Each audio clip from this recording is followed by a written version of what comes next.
Hello बच्चों।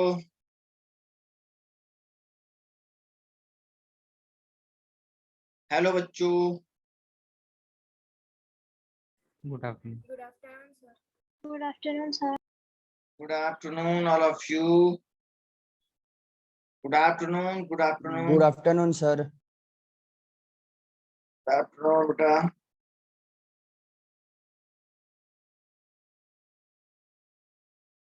Okay,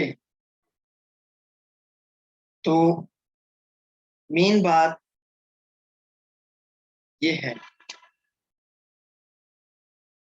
sir, start करते हैं अपने टॉपिक को, सॉलिड स्टेट की तरफ बढ़ते सर हैं।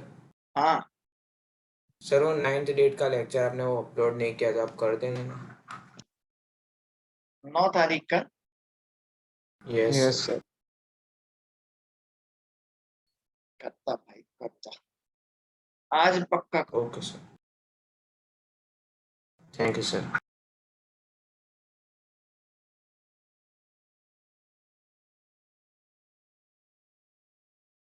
तो सर बेसिकली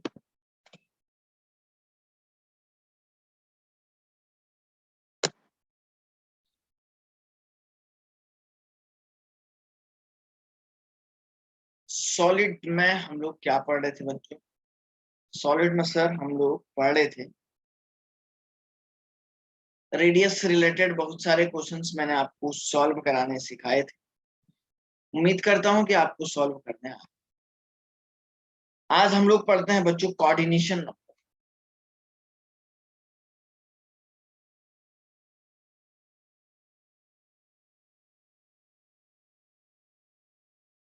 कोऑर्डिनेशन नंबर किसको बोला जाता है?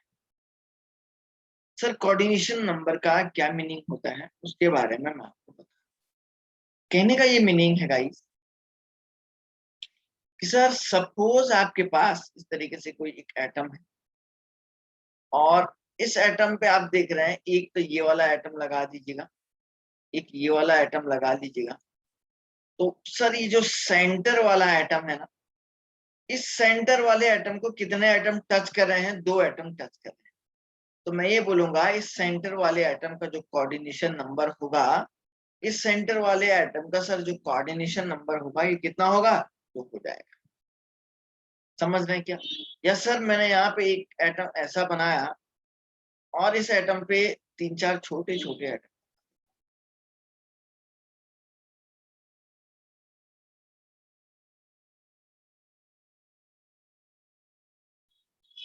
बालकों तो आप लोग क्या बोलोगे? इस वाले एटम का जो कोऑर्डिनेशन नंबर हो जाएगा सर, ये आपका 4 होगा नहीं होगा? बताओ। Yes sir. अरे सबको पता है ना सर कि इसका जो है कोऑर्डिनेशन नंबर इतना 4 होगा या नहीं होगा? बताओ। कोई डाउट किसी को तो नहीं है ना? कोई दिक्कत तो नहीं है ना किसी को? बोलो रे हाँ या ना। ठीक है ना? तो सर बेसिकली अगर हम लोग बोलते हैं number of nearest atom, coordination number का मतलब होता है number of nearest atom, number of nearest atom which touch to that particular atom, to that particular atom। उस पर्टिकुलर एटम को, उस पर्टिकुलर एटम को जितने एटम टच करते हैं ना सर, उसको हम लोग क्या बोलते हैं? उसका कोऑर्डिनेशन नंबर। तो सर ये तो बात आपने सही बोली, लेकिन आपने इस बात का एग्जैक्ट बात नहीं बताई कि अगर हम सिंपल क्यूबिक यूनिट सेल की बात करें तो इसका कोऑर्डिनेशन नंबर कितना होगा? आओ बच्चों सीखते हैं। ये ऐसा हो गया।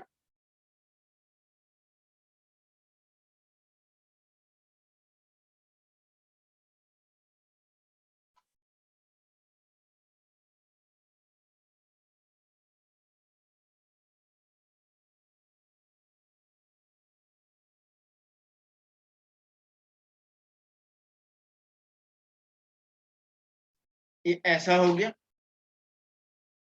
अगर बच्चों एक पर्टिकुलर इस एटम की बात करते हो, एक सर पर्टिकुलर एटम की बात करते हो, मींस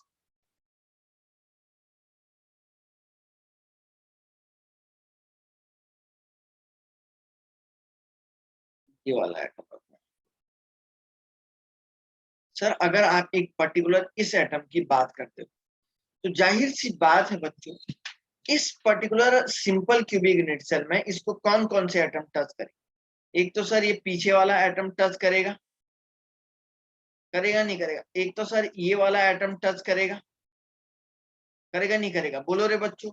एक इस एटम के ठीक अपोजिट साइड वाला एटम भी तो होगा, वो भी तो टच करेगा इसको, करेगा ना लैटिस सेल में? वीडियो बंद कर दूं क्या? मेरे पिक्चर में बहुत लाइट कम आ रहा है शायद ना, कोई बात नहीं। तो सर एक ये वाला भी तो इसको टच करेगा, और सर एक और यहां से सर, एक और सर इसके आगे वाला भी तो होगा। 3D में देखो ऐसे होगा नहीं होगा? इसके आगे वाला एटम भी होगा सर, एक और ये वाला एटम भी तो इसको टच करेगा, और सर इसके ठीक एक और अपोजिट वाला एटम भी तो टच करेगा। अरे करेगा नहीं करेगा? देखो एक तो सर आपने कहा ये वाला एटम टच करेगा बच्चों, दूसरा सर ठीक इसके आगे वाला भी तो करेगा, ये तो बीच में पार्टिकल होगा लैटिस सेल में। सर एक ये नीचे वाला पार्टिकल टच करेगा, एक सर इसके ठीक अपोजिट वाला भी करेगा, सर एक ये वाला पार्टिकल भी टच करेगा, तो एक ये वाला भी तो करेगा। अरे समझ रहे हो या नहीं समझ रहे हो बताओ? ये जो है ये इसके आगे वाला है, ये सामने की तरफ है 3D। सर ये बाहर वाला कैसे करेगा सर? कौन सा ये? मतलब हमने अलग से लिए है बाहर से। हाँ सर। अरे ये बीच में है, लैटिस सेल के अंदर ये बीच का पार्टिकल है। अगर ये वाला कर रहा है तो इधर से भी तो पार्टिकल लगा होगा। अरे लैटिस सेल में ये बीच का पार्टिकल है ये वाला। अब जब यहाँ पे अगर ये वाला पार्टिकल टच कर रहा है तो ये भी तो करेगा, इसके सामने वाला इधर से भी तो होगा पार्टिकल लगा हुआ। ये सारे के सारे पार्टिकल तो एक दूसरे से कनेक्टेड होते हैं, बताया था क्या कभी? अरे आया समझ में या नहीं आया बोलो रे? सर फिर से समझाना, ऐसे समझ नहीं आ रहा है। नहीं समझ आ रहा सर, क्या कहना चाहते हो? कहना क्या चाहूंगा ना, ये तो 3D है ना, प्रॉब्लम यही है। 1 मिनट है।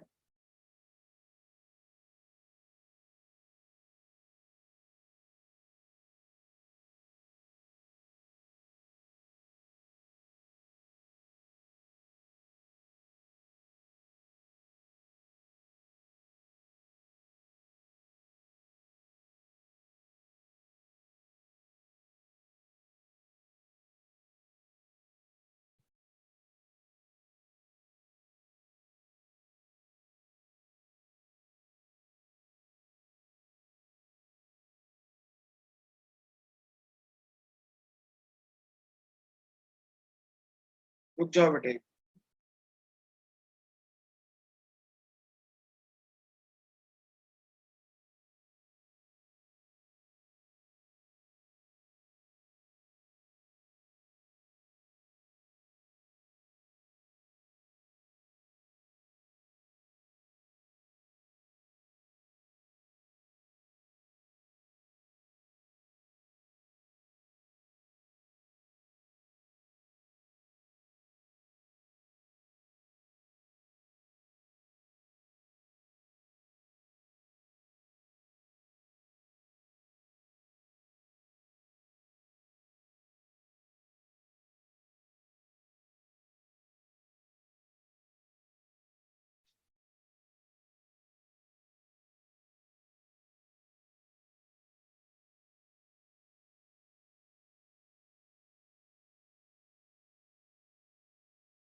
एक मिनट है बस।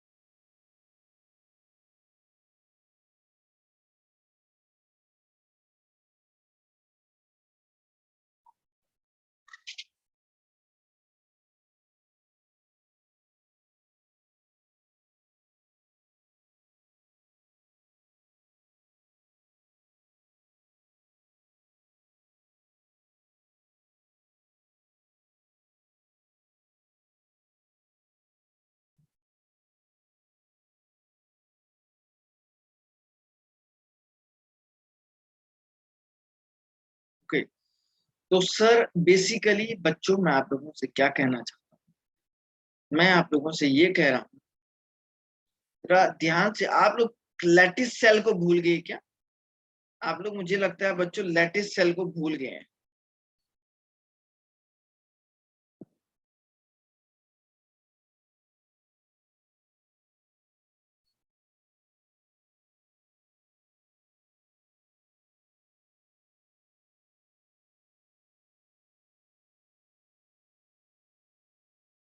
मान के चलिए ये कोई एक यूनिट सेल है। अब इस यूनिट सेल में आप खुद से देखिए, मैंने आप लोगों को पढ़ाया था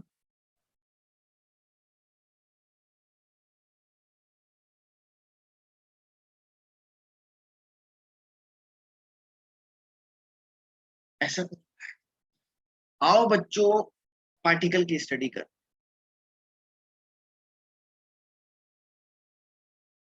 सपोज इस कॉर्नर में कोई पार्टिकल है,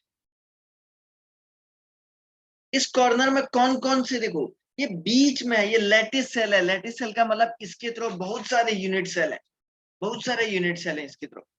ये बीच में कोई एक पार्टिकल है। तो देखो सबसे पहली बात तो एक तो ये वाला पार्टिकल, इसके ये पीछे वाला पार्टिकल इसको टच करेगा नहीं करेगा, बोलो रे। अरे एक ये पीछे वाला पार्टिकल टच करेगा नहीं करेगा, बोलो। अच्छा, एक इस पीछे के ठीक आगे वाला पार्टिकल भी तो टच करेगा, इसके ठीक अपोजिट वाला पार्टिकल करेगा नहीं करेगा। मान के चलो ये सामने वाला पार्टिकल है, मतलब 3D में आगे की तरफ है, मतलब ऐसे आगे की तरफ है ये पार्टिकल। एक पार्टिकल आगे की तरफ है, ये बीच का पार्टिकल है, इसके पीछे वाला ये पार्टिकल। समझ रहे हैं? तो सर एक तो ये वाला पार्टिकल और ठीक दूसरा पार्टिकल इसके ठीक ये आगे वाला पार्टिकल की बात कर रहा हूं मैं, ये वाला पार्टिकल। समझ रहे हैं क्या? अब देखो सर, सर एक इसके रिस्पेक्ट में ये वाला पार्टिकल भी तो टच करेगा इधर से इधर, करेगा नहीं करेगा? तो जब ये वाला पार्टिकल इसको टच करेगा तो इधर से भी तो पार्टिकल होगा, इसके उल्टे हाथ से होगा या नहीं होगा? सर एक ये और दूसरा पार्टिकल सर इसके इधर साइड भी तो होगा अपोजिट में। सर अब कौन सा पार्टिकल टच करेगा? अरे एक नीचे वाला नहीं करेगा क्या? जब ये नीचे वाला करेगा तो इसके ऊपर वाला भी करेगा, ठीक।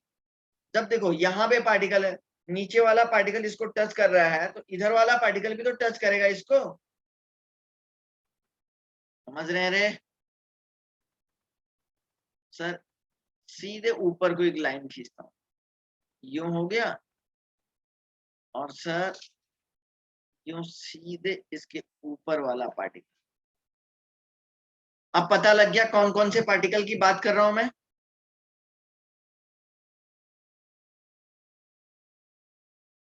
तो बच्चों इस सिंपल क्यूबिक यूनिट सेल में कॉर्नर पे जो पार्टिकल होता है ना, इसका जो कोऑर्डिनेशन नंबर होता है ये होता है 6। सर इस सिंपल क्यूबिक यूनिट सेल में कॉर्नर में जो पार्टिकल होता है उसका जो, ठीक है ना, उसका हम लोग बोलते हैं जो कोऑर्डिनेशन नंबर होता है ये होता है 6। समझ में आई रे वाल को बात? ठीक है ना? बॉडी सेंटर का देखो,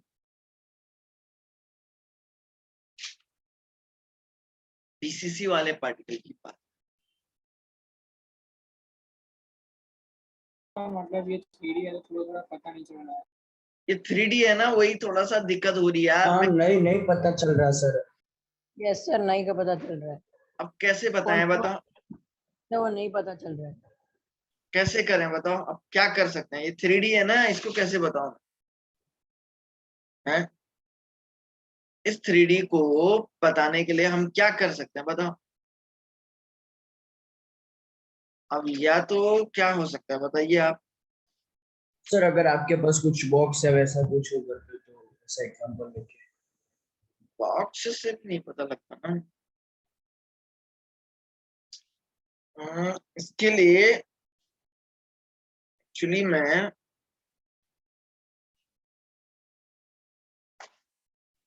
एक्चुअली मैं इसको एक बार, अब लास्ट एक और तरीका है हमारे पास, इसके अलावा कोई चांस नहीं है फिर। इसको जितने लोग समझ सकते हैं समझ लीजिएगा।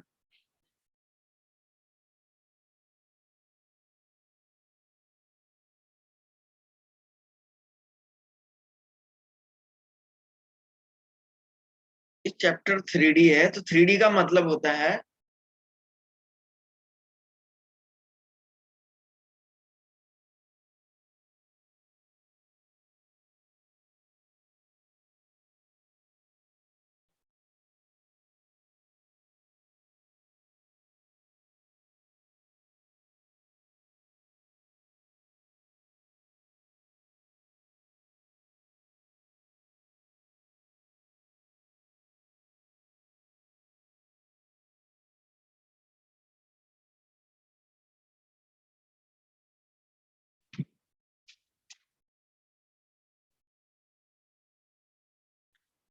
ये इसका लास्ट चांस है।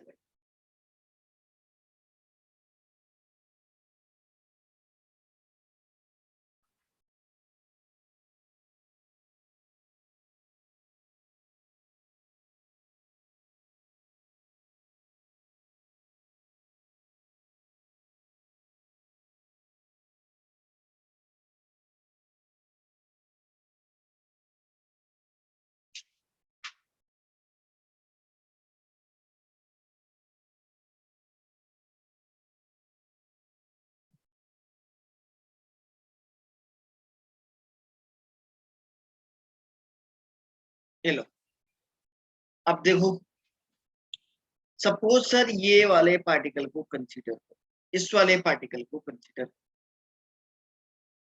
इस वाले पार्टिकल को कंसीडर करो कॉर्नर। तो एक बात बताओ, इस कॉर्नर वाले पार्टिकल को कौन कौन से पार्टिकल यहाँ पे टच कर सकते। एक तो आप लोग एक बात बताओ बच्चों, एक तो ये वाला पार्टिकल टच करेगा नहीं करेगा बताओ। दूसरा ये वाला पार्टिकल इसको टच करेगा, करेगा नहीं करेगा, बोलो रे बच्चों, करेगा या नहीं करेगा यस बोलो। Yes sir. एक ये वाला पार्टिकल इसको टच करेगा सर, एक इसके नीचे वाला ठीक इधर वाला पार्टिकल टच करेगा, है ना। अब देखो मैंने आपको बताया था ये जो इनिशियल होता है ना, ये ऐसा कुछ होता है, ऐसा होता है, ठीक है ना।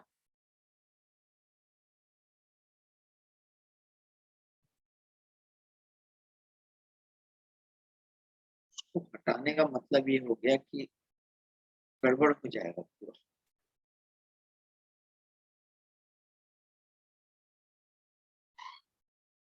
ठीक है ना। अच्छा एक बात बताओ,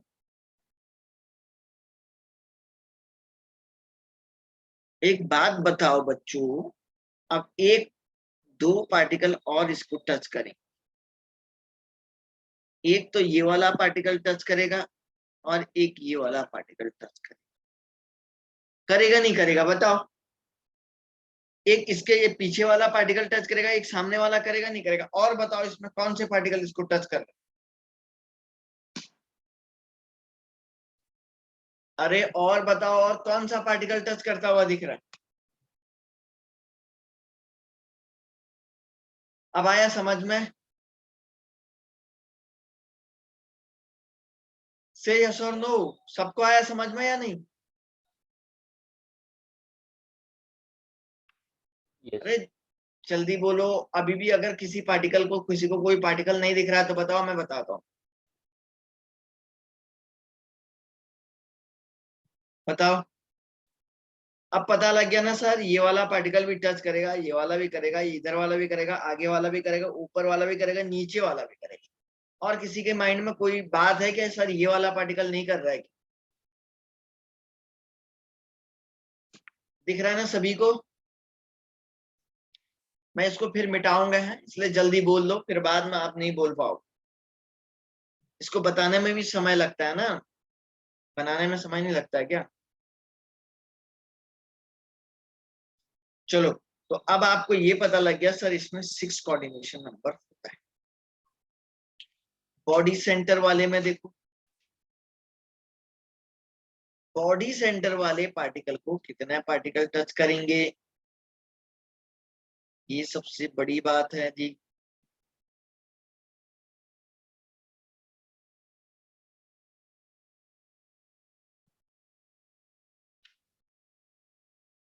हेलो, बॉडी के सेंटर में ये पार्टिकल है बच्चों, तो इस सेंटर वाले पार्टिकल, एक तो ये वाला कॉर्नर का पार्टिकल, क्योंकि ये सारे पार्टिकल चिपक के रहते हैं एक दूसरे से। ये वाला पार्टिकल टच करेगा, ये वाला पार्टिकल टच करेगा, ये वाला पार्टिकल टच करेगा, ये वाला पार्टिकल टच करेगा, ये वाला पार्टिकल टच करेगा, ये वाला पार्टिकल टच करेगा, ये वाला पार्टिकल टच करेगा। मतलब 4 ऊपर के पार्टिकल, 4 ऊपर के ऊपर वाले कोनों के पार्टिकल और 4 नीचे वाले कॉर्नर के पार्टिकल, ये सारे के सारे पार्टिकल क्या करेंगे, बॉडी सेंटर वाले पार्टिकल को टच करेंगे। कुछ आ रहा समझ में? क्या क्या बोला मैं?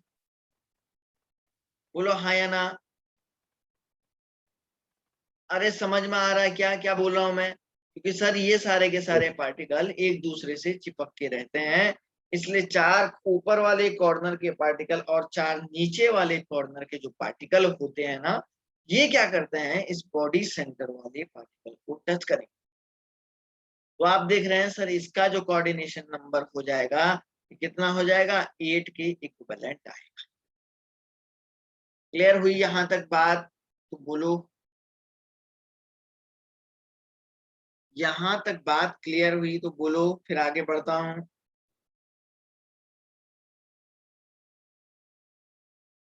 बोलो बच्चों। यस। ओके, चलो जी, आगे हम लोग फिर से बढ़ते हैं। अब यहाँ पे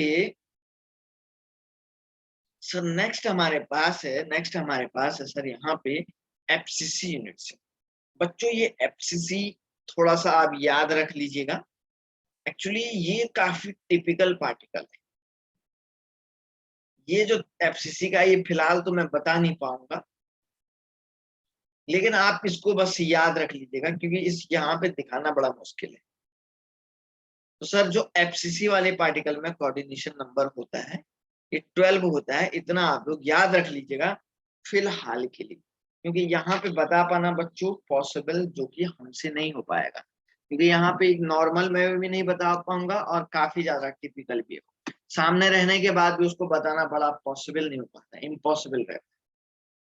तो आप इसको याद रख लीजिएगा सर, ये आपका कोऑर्डिनेशन नंबर इसका 12।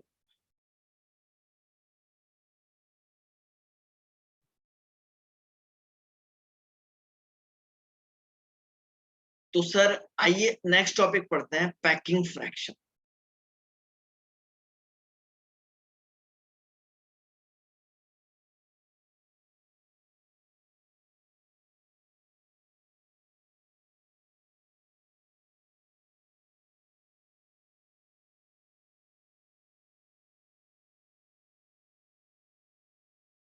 पैकिंग फ्रैक्शन या इसको बोलते हैं पीएफ। बच्चों पैकिंग फ्रैक्शन का मतलब होता है कोई भी सॉलिड यूनिट सेल जितना ज्यादा पैक्ड होगा, कोई भी यूनिट सेल सर जितना ज्यादा पैक्ड होगा, तो उसका हम लोग ये बोलते हैं सर, कोई भी यूनिट सेल सर जितना ज्यादा पैक्ड होगा ना, हम लोग ये बोलते हैं सर उसकी पैकिंग फ्रैक्शन उतनी ज्यादा होगी। कोई भी यूनिट सेल जितना ज्यादा पैक्ड होगा उसकी पैकिंग फ्रैक्शन उतनी ज्यादा होती है। अब आप बोलेंगे सर ये कैसी बात कर रहे हैं आप? तो देखो बच्चों, पैकिंग फ्रैक्शन को कोई भी यूनिट सेल, मैंने आपको बताया जितना ज्यादा पैक्ड होगा उसकी पैकिंग फ्रैक्शन उतनी ज्यादा होती है। तो पैकिंग फ्रैक्शन को निकालने के लिए हमारे पास एक फॉर्मूला होता है, वॉल्यूम ऑक्यूपाइड बाय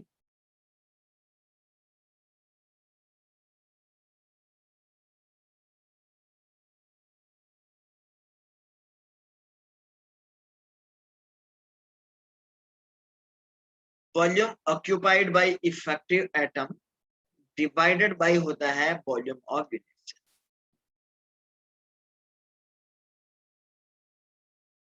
या अगर आप इसमें पैकिंग एफिशिएंसी निकालते हैं तो वो हो जाता है वॉल्यूम ऑक्यूपाइड बाय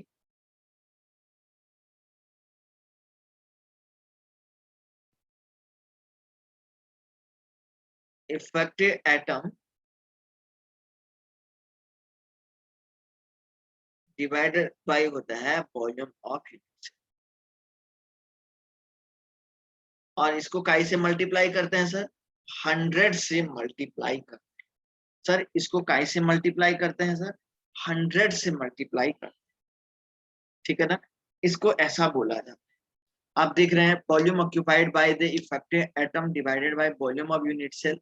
और दूसरा इसमें पैकिंग एफिशिएंसी होती है volume occupied by the effective atom divided by volume of the unit cell into क्या होता है, ऐसा कुछ होता है। आइए सर पहले हम लोग वॉल्यूम ऑफ यूनिट सेल निकालते हैं। सर यो आपने लास्ट में क्या बोला sir? Packing efficiency into 100। Volume of unit cell क्या होता है sir? Volume of unit cell निकालने के लिए हम लोगों को क्या करते हैं, आइए एक यूनिट सेल बना देते हैं।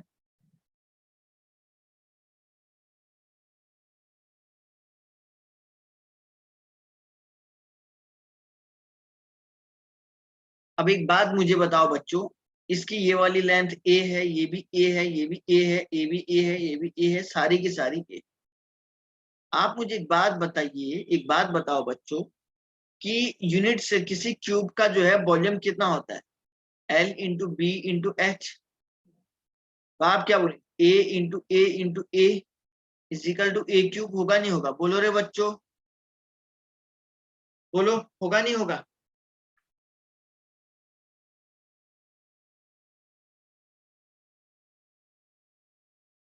ठीक है ना। अब देखो भाई, अब दूसरा क्या है sir? Volume occupied bye effective atom.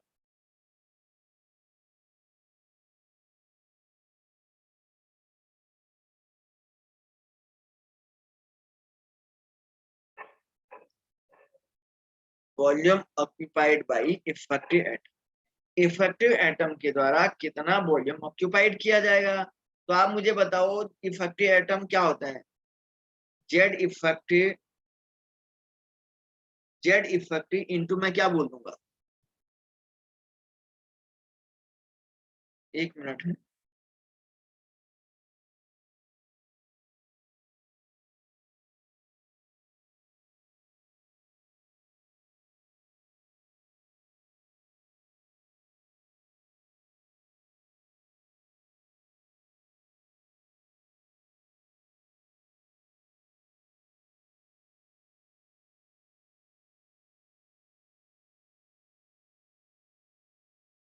ठीक है ना। Z effective into volume of one atom. तो सर क्या हो जाएगा, इधर देखिए बच्चों, जेड इफेक्टिव इंटू क्या हो जाएगा, Z effective into 4/3 πr cube. एक एटम का वॉल्यूम कितना होगा? 4/3 πr क्यूब होगा नहीं होगा? तो आप बताओ पैकिंग फ्रैक्शन कैसे निकालेंगे, क्या फॉर्मूला आएगा?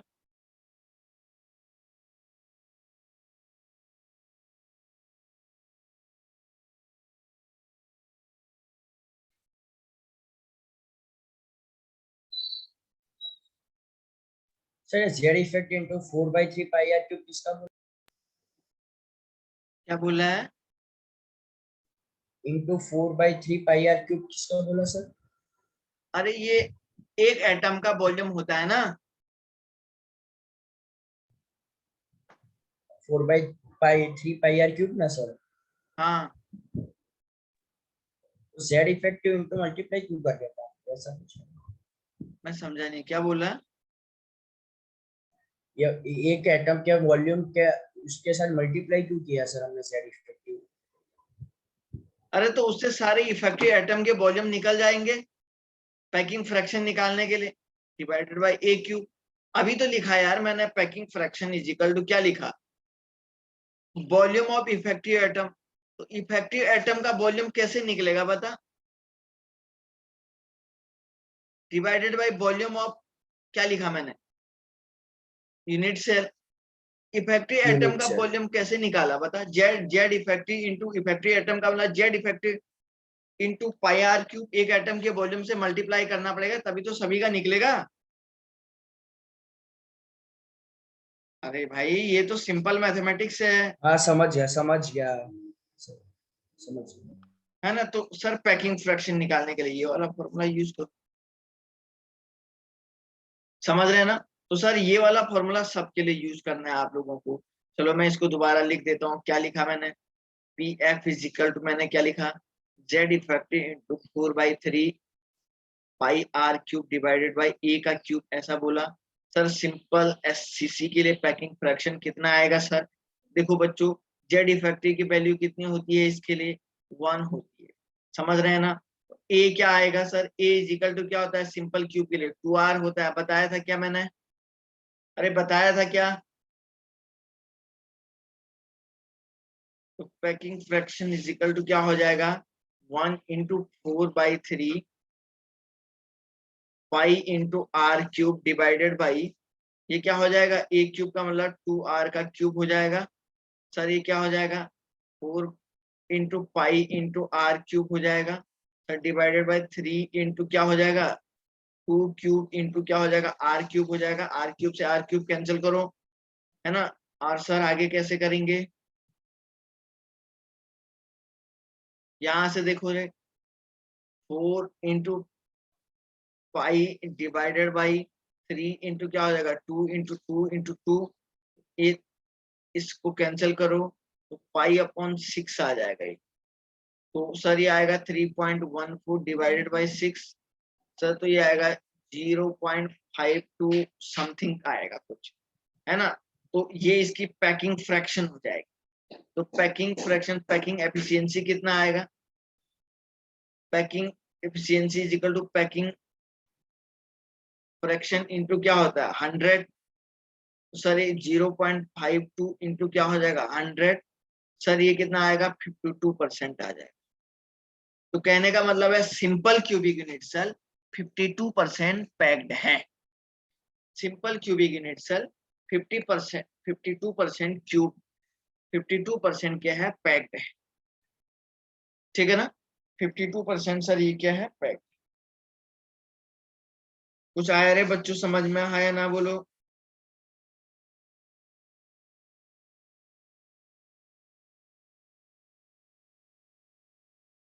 ठीक है ना, किसी को कोई डाउट है तो बोलो। Simple cubic unit cell sir इतना 52% पैक्ड है, और वैकेंट स्पेस इसमें कितना बचेगा,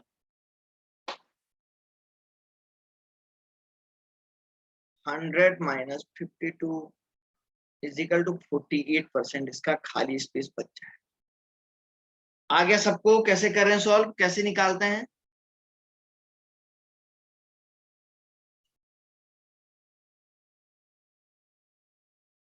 ठीक है ना, देख लीजिएगा, कोई डाउट है पूछ लीजिए। किसी को अगर कोई भी डाउट आ रहा है तो पूछ लीजिएगा।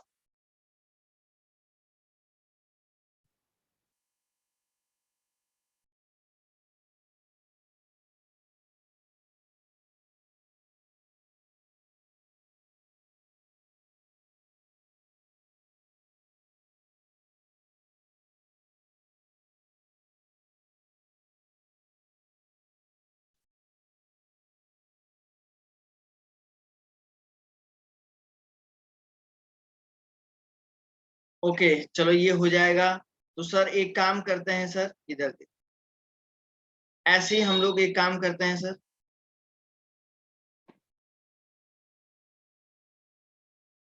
बच्चों ऐसे ही हम लोग एक काम करते हैं, देखिए कैसे,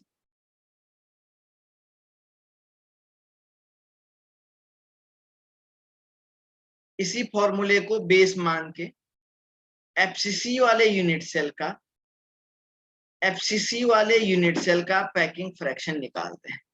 क्या आप लोग एफसीसी वाले यूनिट सेल का पैकिंग फ्रैक्शन निकाल पाओगे क्या,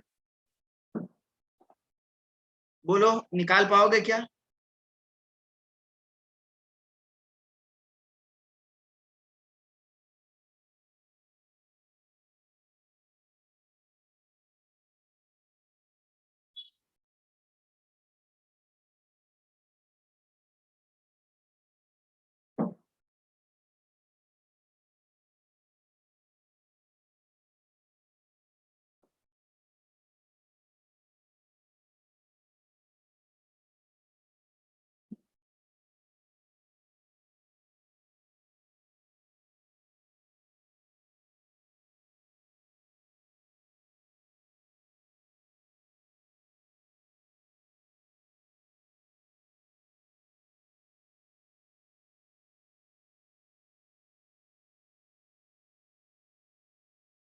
निकालो तो इसको फटाफट।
कितना आया, कितना आ रहा बेटा?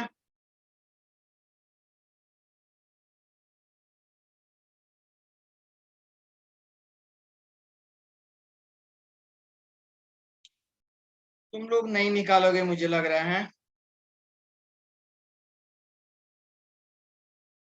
अरे क्या है यार, जेड की वैल्यू इसके लिए कितनी होती है? 4 होती है। ए कैसे निकालेंगे इसका? ए कितना निकाला बता बेटा, प्रथम पटेल कैसे निकाला ए?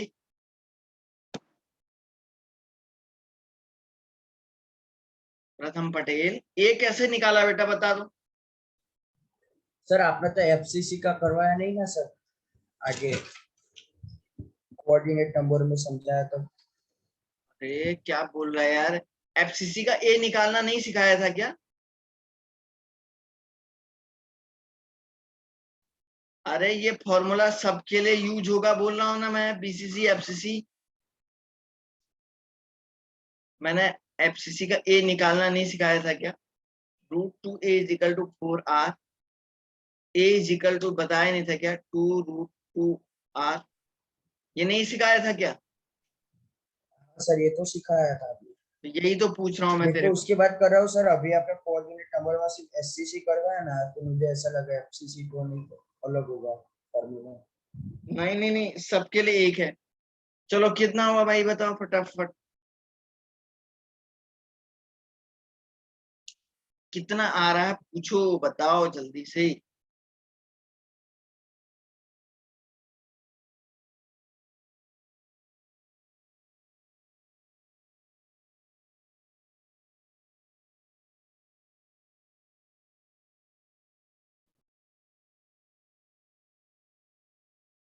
Four by three pi into are cube divided by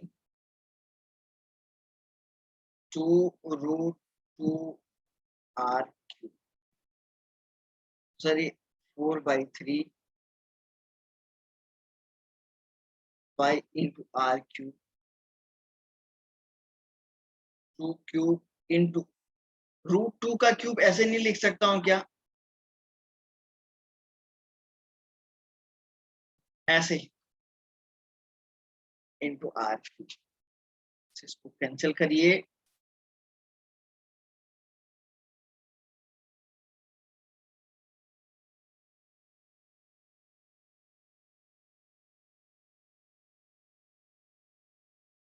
two और यहाँ पे √2, तो इससे इसको कैंसिल करो। 2 और इस 2 को ऐसे कैंसिल। ऐसे हो रहा है क्या? देखो तो, देखो तो कुछ गड़बड़ी तो नहीं हुई। तो अब ये इधर मल्टीप्लाई हो जाएगा तो क्या आ जाएगा? π/3। अरे यही तो आ रहा है पैकिंग फ्रैक्शन। अरे यही तो आएगा बेटा, और कुछ आ रहा है क्या किसी का? 0.74 ये इसका पैकिंग फ्रैक्शन है। Packing efficiency equal to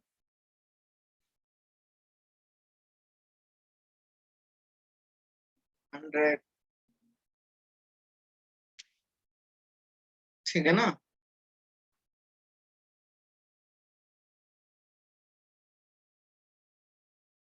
this is the 74%। और बैकएंड स्पेस कितना आ जाएगा इसके अंदर?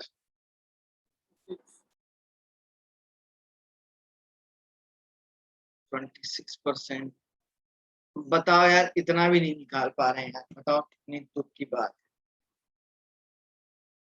है ही नहीं इसमें। चलो ये हो गया, चलो एक और तीसरा तो निकालो। 1 minute सर।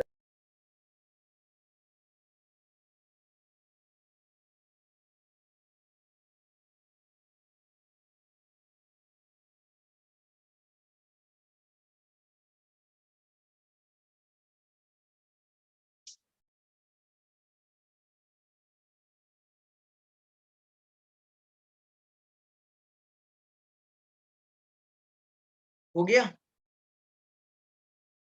Yes. तीसरा तो निकालो यार बीसीसी के लिए। चलो ये तो करो, कम से कम बीसीसी तो निकाल के दिखाओ।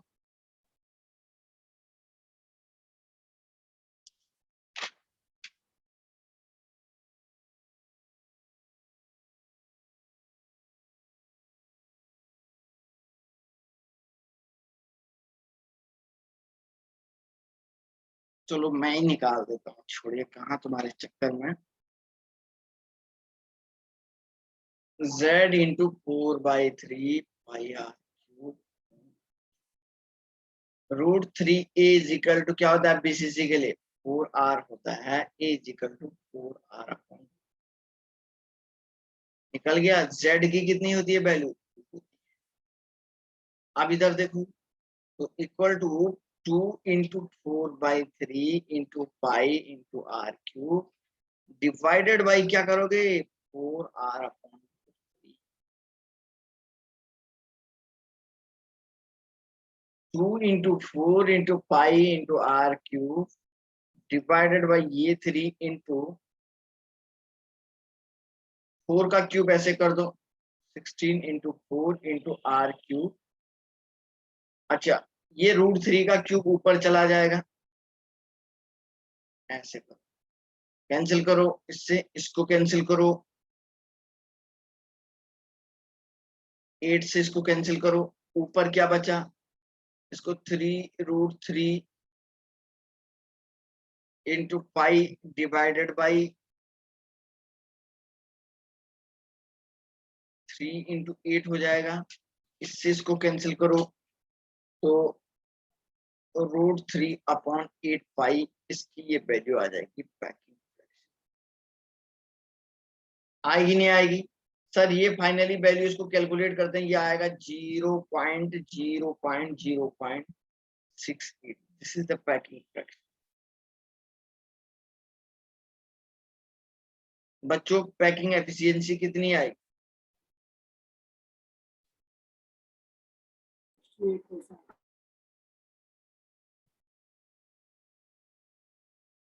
68%।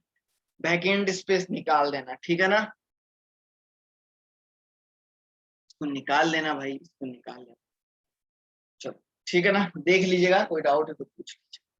तो क्या वैकेंट स्पेस निकालना है? अरे निकालना क्या, 100 में से घटा कम कर दे उसको। हाँ मतलब वही ना, आपने पूरा सुना ही नहीं दिया इसे।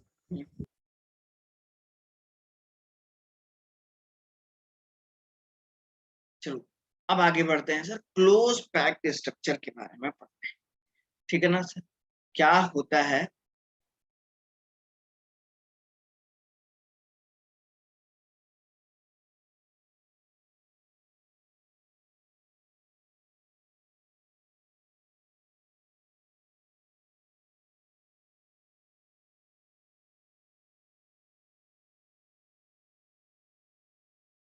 क्लोज पैक्ड स्ट्रक्चर के बारे में पढ़ते हैं। सर सबसे पहली बात यह है, क्लोज पैकिंग हमारे पास अलग अलग डायमेंशन में अलग अलग होती है। 1D में अलग होता है, 2D में अलग होता है सर, 3D में अलग होता है। तो सर किस तरीके से पैकिंग का अरेंजमेंट होता है 1D में? किसी भी यूनिट सेल का, किसी भी सॉलिड सब्सटेंस का जो अरेंजमेंट होता है पार्टिकल का, वो कैसे होता है? 2D में कैसे होता है? 3D में कैसे होता है? उसके बारे में हम पढ़ते हैं।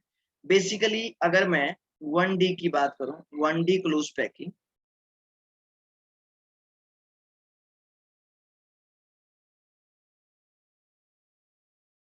बहुत सिंपल सी बात है, 1D में बस ओनली एक लाइन होती है, एक पार्टिकल दूसरे पार्टिकल से ऐसे चिपक के रहता है, ऐसे। तो ये सर लाइन जो अरेंजमेंट ऑफ द पार्टिकल ना वो ऐसा होता है। किसी एक बीच वाले पार्टिकल को देखो, पर पार्टिकल को दो पार्टिकल टच कर रहे हैं तो कोऑर्डिनेशन नंबर एक ही टाइप की लेयर है ना, तो इसको बोलते हैं ए लेयर है। कौन सी टाइप की लेयर है? ए टाइप की लेयर है स्मॉल की। इस लेयर को ए नाम दे दो क्योंकि एक ही लेयर होती है इसमें 1D में, तो सर इसको बोलते हैं ए टाइप की लेयर बोला जाता है। बात समझ में आई? सर दूसरा होता है क्लोज पैकिंग इन 2D। बच्चों 2D में क्लोज पैकिंग के बारे में जानते हैं। पहला होता है क्लोज पैकिंग 2D में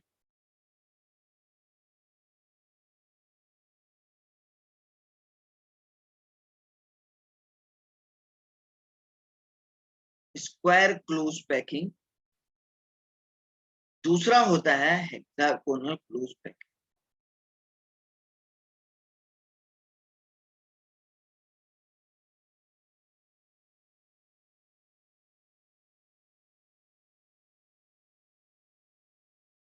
एक होता है स्क्वायर क्लोज पैकिंग और दूसरा होता है हेक्सागोनल क्लोज पैकिंग।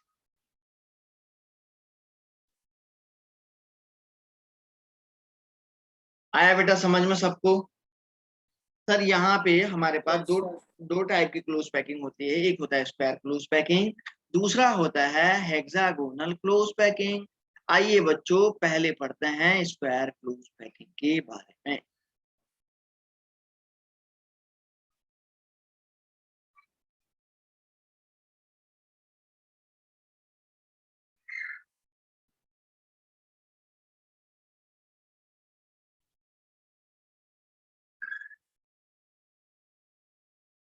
देखिए बच्चों, स्क्वायर क्लोज पैकिंग में जो पार्टिकल का अरेंजमेंट है वो कैसा होता है। इसमें क्या होता है कि पार्टिकल ऐसे अरेंज रहते हैं, एक पार्टिकल ऐसे, दूसरा पार्टिकल ऐसे, तीसरा पार्टिकल ऐसे, चौथा पार्टिकल ऐसे, पांचवा पार्टिकल ऐसे, छठा पार्टिकल ऐसे। अब क्या होता है कि आप देख रहे हैं बच्चों, ये बिल्कुल ए टाइप की लेयर है, ए टाइप की लेयर है। अब क्या होता है, दूसरी लेयर क्या होती है, ठीक पहले पार्टिकल के ऊपर दूसरा पार्टिकल होता है, ठीक पहले पार्टिकल के ऊपर दूसरा पार्टिकल होता है, ठीक पहले पार्टिकल के ऊपर दूसरा पार्टिकल होता है, ठीक पहले पार्टिकल के ऊपर दूसरा पार्टिकल होता है, पहले पार्टिकल के ऊपर दूसरा पार्टिकल, ऐसे रहता है। अब सर देखो, अब उसके बाद उसके ऊपर ठीक नेक्स्ट पार्टिकल ऐसे रहता है, फिर ये ऐसे रहता है, फिर उसके बाद ऐसे ही एक पार्टिकल और रहता है, फिर ऐसे ये पार्टिकल रहता है, फिर ऐसे ये पार्टिकल ऐसे रहता है, फिर ऐसे ये पार्टिकल। तो आप देख रहे हैं बच्चों, ये जो लेयर का अरेंजमेंट है, तो ये लेयर आपकी ए लेयर है, तो ये भी ठीक इसी के ऊपर है, तो ये भी तो ए लेयर होगी, और ये भी ठीक उसी के ऊपर है, तो ये ए लेयर। इसमें अरेंजमेंट ऑफ जो लेयर होता है ना,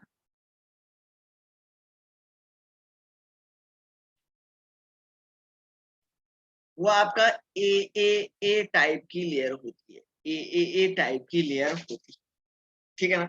दूसरा पॉइंट देखिए, यहां से अगर एक लाइन ऐसे खींचोगे ना आप, एक हॉरिजॉन्टल लाइन सी दिख रही होगी आपको, ऐसे देखिए हॉरिजॉन्टल लाइन सी दिख रही होगी, दिख रही है ना। और एक नीचे को ऐसे लाएंगे ना, तो देखिए ठीक यहाँ पे एक लाइन से खींच सकते हैं आप, गैप दिख रहा है, तो इसको बोलते हैं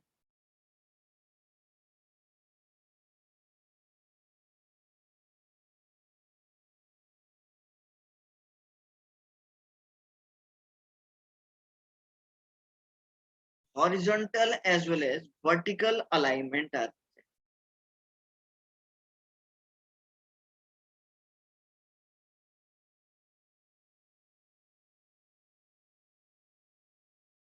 horizontal as well as vertical alignment इसके पास प्रेजेंट होता है बच्चों।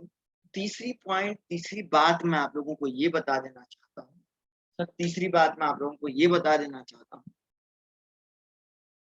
कि आप एक चीज देखिएगा जरा ध्यान से, आप एक बात देखिए जरा ध्यान से, एक किसी बीच वाले पार्टिकल को ऑब्जर्व करिए, किसी एक बीच वाले पार्टिकल को कंसीडर करें।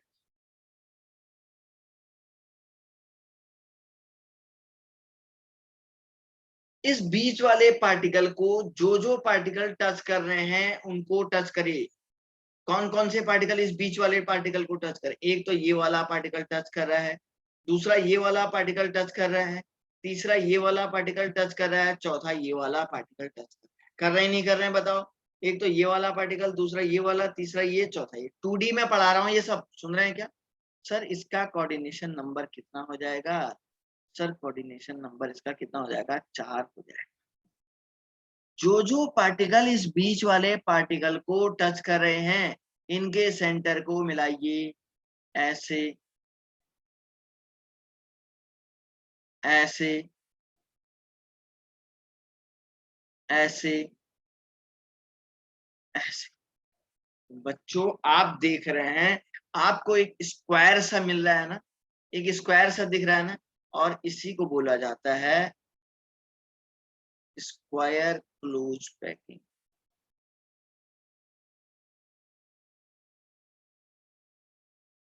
टू डी में इसी को बोला जाता है स्क्वायर क्लोज पैकिंग। अरे समझ में आया या नहीं आया? बोलो रे यार, कुछ तो बोलो। बोलो भाई, सबको आ रहा कि समझ में? है ना? ओके। अब सुनो सर, अगर कभी कभार आपसे एक बात पूछ लेता है, इस स्क्वायर क्लोज पैकिंग को मैं ऐसे भी तो बना सकता हूं, इधर देखो।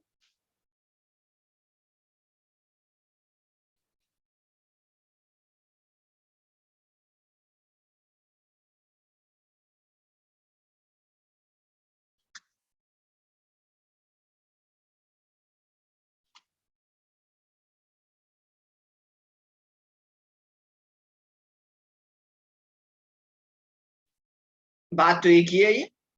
अब या तो वो आपको एग्जाम में ये वाला स्ट्रक्चर दे सकता है, ये बोलेगा इसकी पैकिंग फ्रैक्शन क्या हो, इसकी पैकिंग फ्रैक्शन क्या हो। तो बच्चों एक बात बताओ, जब मैं क्या कर रहा था जेड इंटू, अब ये 2D है ना, तो 2D के लिए वॉल्यूम यूज नहीं होगा ना, 2D के लिए क्या होगा? एरिया इंटू क्या हो जाएगा? Area of unit cell. अब ये तो यूनिट नहीं है ना, एरिया ऑफ स्क्वायर हो जाएगा।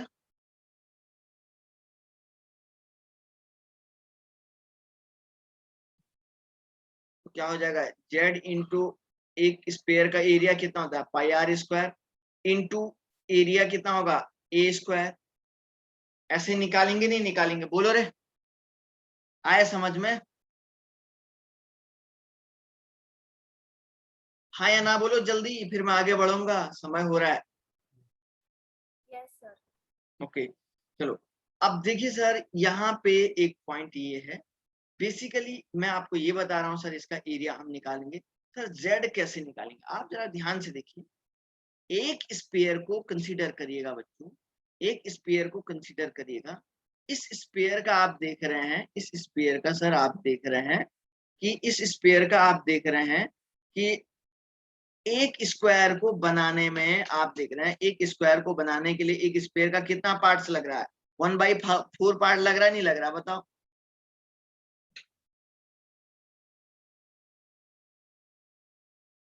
एक स्क्वायर को बनाने के लिए एक स्पेयर का आप देख रहे हैं 1/4 पार्ट लग रहा है। तो मैं इसका अगर जेड इफेक्टिव निकालूं तो जेड इफेक्टिव कैसे निकालूंगा बताओ? 1/4 कितने एटम का लग रहा है? 1 एटम, एक एटम, 2 एटम, 3 एटम, 4 एटम। तो 4 एटम का कितना पार्ट्स लग रहा है? 1/4 पार्ट लग रहा है। 4 एटम का कितना लग रहा है? 1/4 पार्ट लग रहा है। और बीच सेंटर वाले एटम का पूरा पार्टिसिपेशन, पूरा कंट्रीब्यूशन जा रहा है। तो आप नहीं बोलेंगे सर इसका जेड इफेक्टिव 2 आया? बोलो। एक स्क्वायर को बनाने के लिए 1/4 पार्ट किसका लग रहा है? एक स्पेयर का लग रहा है। एक स्पेयर का कितना लग रहा है? एक एटम का 1/4 पार्ट लग रहा है। ऐसे ही टोटल कितने एटम का 1/4 लग रहा है? 4 एटम का 1/4 कंट्रीब्यूशन लग रहा है। ऐसे ही आप देख रहे हैं कि 4 एटम का क्या लगेगा, 1/4 पार्ट कंट्रीब्यूशन में लग जाएगा। सर एक बात बताओ, तो जब जो 20 सेंटर वाला एटम है, तो 20 जो सेंटर वाला एटम है ना सर, इसका कंट्रीब्यूशन कितना हो जाएगा, इसका कंट्रीब्यूशन कितना हो जाएगा, पूरा का पूरा 1 हो जाएगा। तो आप क्या बोलेंगे, 4 इंटू 1/4 प्लस 1 आएगा नहीं आएगा, बोलो रे बच्चों। तो ओवरऑल 2 आएगा नहीं आएगा, आया समझ में सभी को, Yes, sir. है ना। अब देखो सर, इसकी पैकिंग फ्रैक्शन निकालते हैं sir.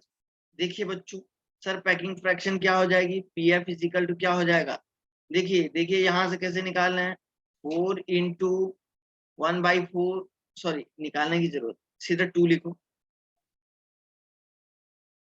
2 into pi R square divided by A Q. अच्छा ए कितना आएगा रे बच्चों, यहां से यहां तक की डिस्टेंस क्या है, ए है या नहीं है, ए है नहीं है, बताओ। ए इजिकल टू 2r के बराबर आएगा, नो, यहाँ पे कुछ अलग तरीके से आएगा, ए ऐसे निकालेंगे, इसका गड़बड़ मत कर देना, मिस्टेक आपकी बहुत प्रॉब्लम कर जाएगी। सर ए इसके फेस में भी तो पार्टिकल है, इसका ए ऐसे निकलेगा नहीं निकलेगा, इधर देखो, √2a इजिकल टू 4r ऐसे निकलेगा नहीं निकलेगा, बोलो। a इजिकल टू 2√2r ऐसा आएगा नहीं आएगा, बोलो बच्चों, हाँ या ना।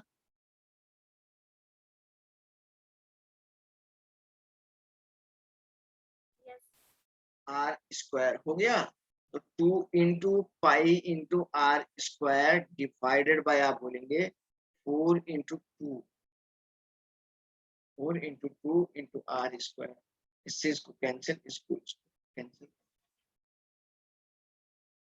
पाई/4, और पाई/4 का मतलब कितना आ रहा है, ये 3.14 डिवाइडेड बाई 4 से डिवाइड कर, सर ये वैल्यू 0.78 के बराबर आएगी नहीं आएगी, बताओ। क्या ये 0.78 आएगी नहीं आएगी, बोलिए।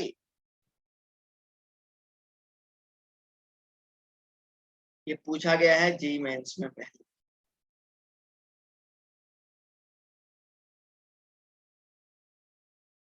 ये पूछा गया है जेईई मेंस में पहले भी,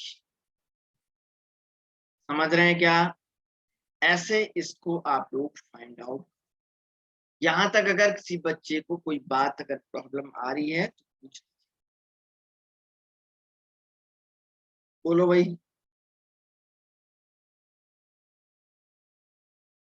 बच्चों अगर किसी को यहाँ तक कोई बात प्रॉब्लम आ रही है तो आप मुझे बता दीजिएगा कि सर हाँ यहाँ पे ऐसी दिक्कत आ रही है।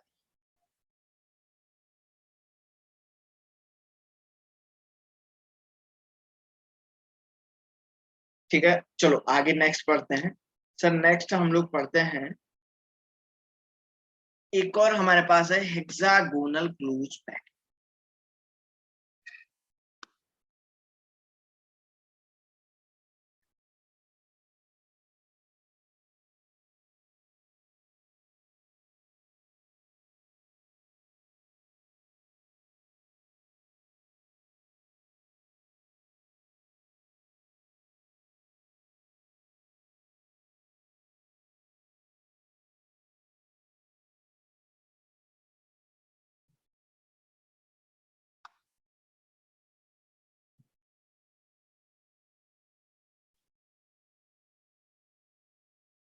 हेक्सागोनल क्लोज पैकिंग किसको बोला जाता है, बच्चों एक बात बताओ, sir hexagonal close packing 2D की बात करो, देखो इसमें कैसा होता है, इसमें एक लेयर ऐसे होती है, बिल्कुल ए लेयर,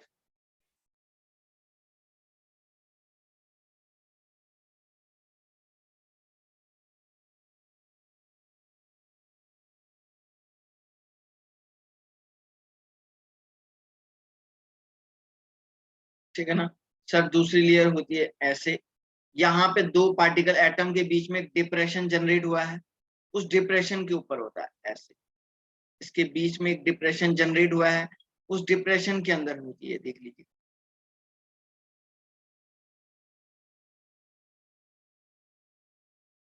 सर ये डिप्रेशन जनरेट हुआ है, ठीक उस डिप्रेशन के ऊपर है, ये ठीक इस डिप्रेशन के ऊपर है, और ये वाला जो पार्टिकल है ना, एक मिनट है,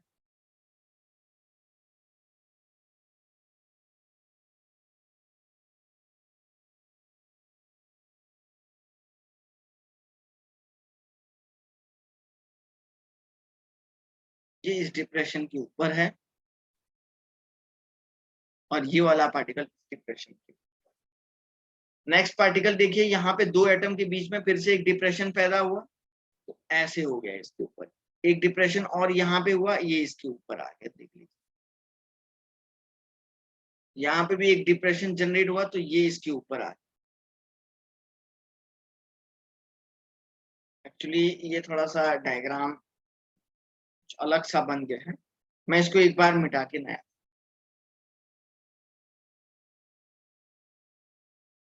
देखिए यूं यूं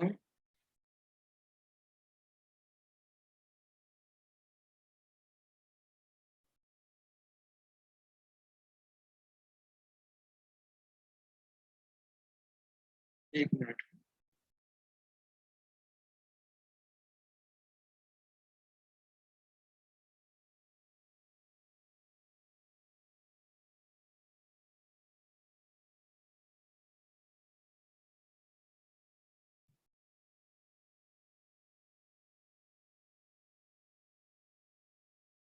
देखो ये एक लाइन बनी है ना, तो इसके दो एटम के बीच में डिप्रेशन जनरेट हुआ है, तो ठीक इस डिप्रेशन के ऊपर दूसरा पार्टिकल आएगा, जो नेक्स्ट पार्टिकल आएगा ना, ठीक इसके ऊपर जो ये जनरेट हुआ है ना, इसके यहाँ पे आ रहा है पार्टिकल, ठीक है ना। यहाँ पे भी देखो इसी खाली जगह जो बनी हुई है, पार्टिकल यहाँ पे आएगा, और यहाँ पे भी देखो बच्चों ऐसे पार्टिकल आएगा इसके ऊपर, यहाँ पे भी देखो बच्चों पार्टिकल ऐसे आएगा, पार्टिकल इस डिप्रेशन के ऊपर आ रहा है बिल्कुल, ठीक है ना। और यहाँ पे भी आप देख रहे हैं सर, ये डिप्रेशन के ऊपर आए, यहाँ पे फिर से ये डिप्रेशन जनरेट हुआ है, ऐसे आएगा, यहाँ पे भी फिर से सर ये जनरेट हुआ है,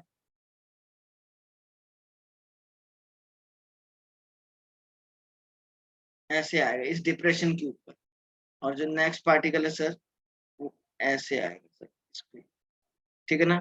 और ये वाला पार्टिकल सर ऐसे आएगा, देखिए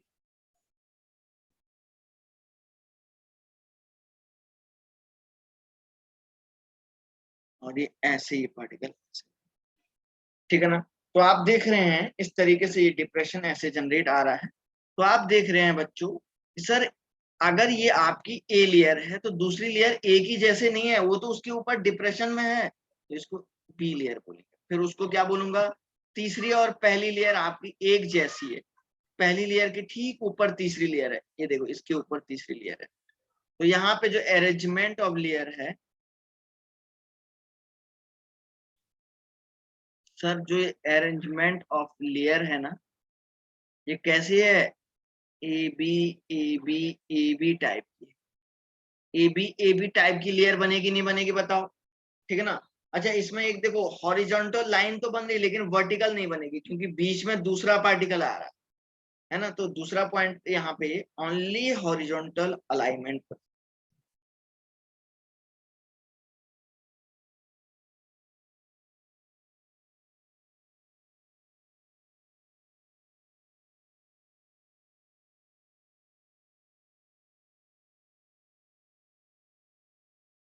only horizontal alignment are present.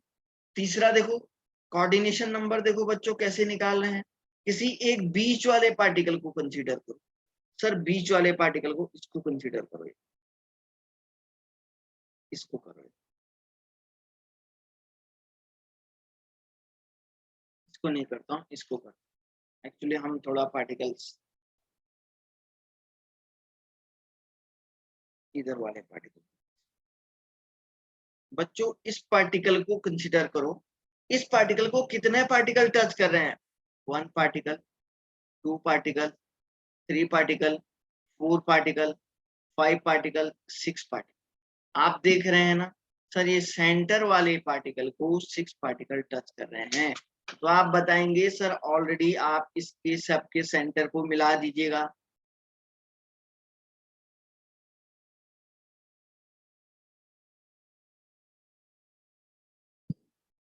यूं तो आप मुझे एक बात बताओ रे बच्चों, तो कोऑर्डिनेशन नंबर तो 6 हो गया, 6 पार्टिकल टच कर रहे हैं, तो ये आपका हेक्सागोनल क्लोज पैकिंग बनेगा नहीं बनेगा?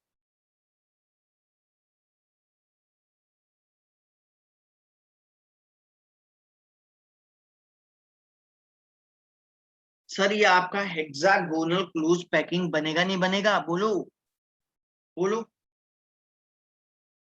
अच्छा, एक हेक्सागोन को बनाने के लिए एक एटम का कितना पार्ट कंट्रीब्यूट है?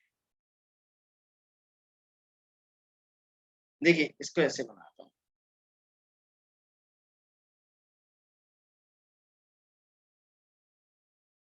एक एटम का ऐसे लाइन खींचते हुए, ये देखो एटम को देखो जरा ध्यान से देखो, यूं हो गया,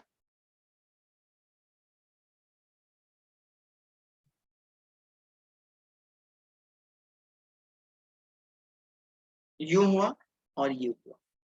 तो आप देख रहे हैं बच्चों, जरा ध्यान से देखो, एक हेक्सागोन को बनाने के लिए इतना पार्ट है या नहीं है कंट्रीब्यूट? एक एटम का, साइड वाले एटम का कितना पार्ट कंट्रीब्यूट है? कितना पार्ट कंट्रीब्यूट है बताओ? 1/3 पार्ट है या नहीं है?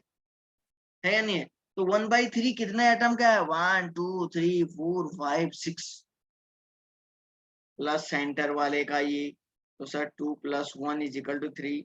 सर जी इसका जेड इफेक्टिव 3 आएगा नहीं आएगा? बताओ रे बच्चों, है ना? अब सुनो सर, अब एरिया ऑफ हेक्सागोन निकालना पड़ेगा। अगर मैं पैकिंग फ्रैक्शन निकाल रहा हूं तो मुझे एक बात बताओ, एरिया ऑफ हेक्सागोन कैसे निकाले?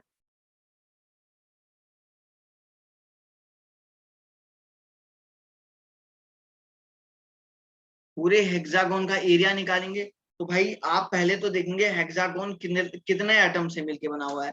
तो देखो ये आपका क्या है, एक हेक्सागोन ऐसे,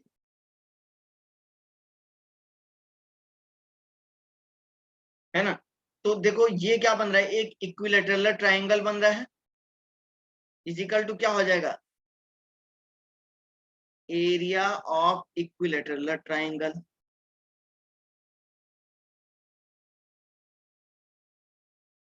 है ना?